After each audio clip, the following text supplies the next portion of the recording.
Aujourd'hui on est à nouveau jour et c'est un jour de vidéo challenge. Alors la dernière fois on s'était arrêté sur un challenge et on était sur la fin des 30 vidéos de ce challenge anti-gaspi.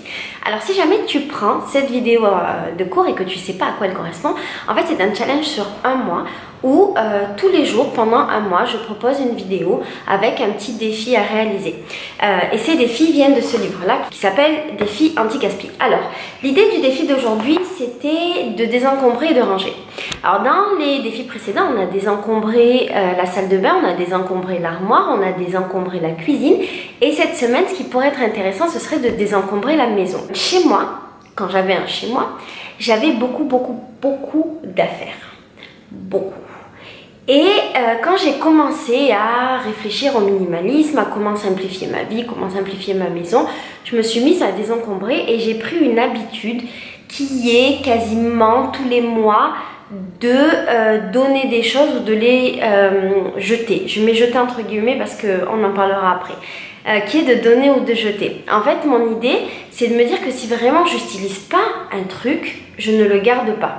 Ou bien je le donne à des personnes qui en ont plus besoin. Ça peut être des membres de la famille, ou ça peut être des voisins, ou ça peut être des amis, peu importe. Ce que je voudrais te proposer pour ce défi-là, c'est quelque chose de très simple finalement. C'est simplement de réfléchir en regardant à tout ce qu'il y a autour de toi, dans ta maison, à est-ce que j'en ai véritablement besoin. Le truc de est-ce que j'en ai véritablement besoin, il faut pas le confondre avec est-ce que j'en ai véritablement envie. En tout cas, ce que je veux dire, c'est que c'est pas parce qu'on n'a pas besoin de quelque chose qu'il n'est pas nécessaire dans notre vie.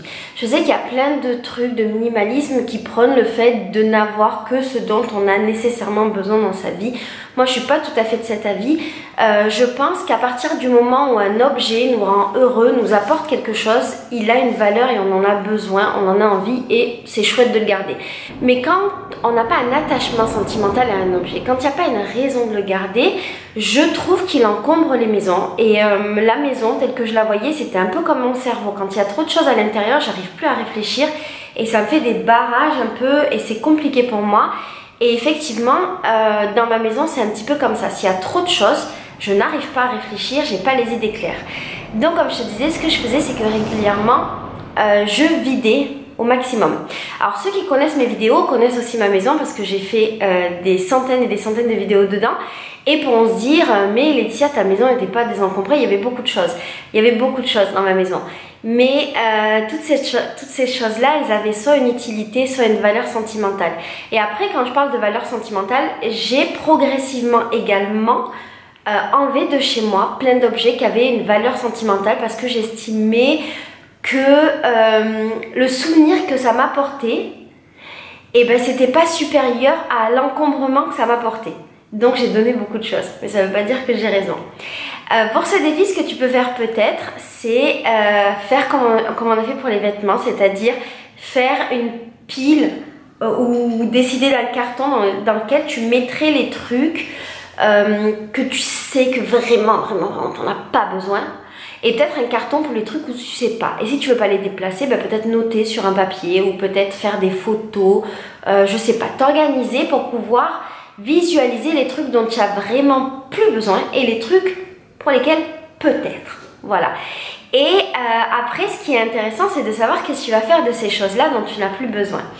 Moi, ce que je faisais, c'est que je donnais les trucs, comme je te dis, à ma famille ou à mes amis d'abord. Et pour les trucs qui restaient, j'avais l'habitude de les donner à mes voisins. Donc, en bas de chez moi, je mettais les trucs dans une boîte avec un mot et je marquais je cherche une nouvelle famille parce que c'était mignon.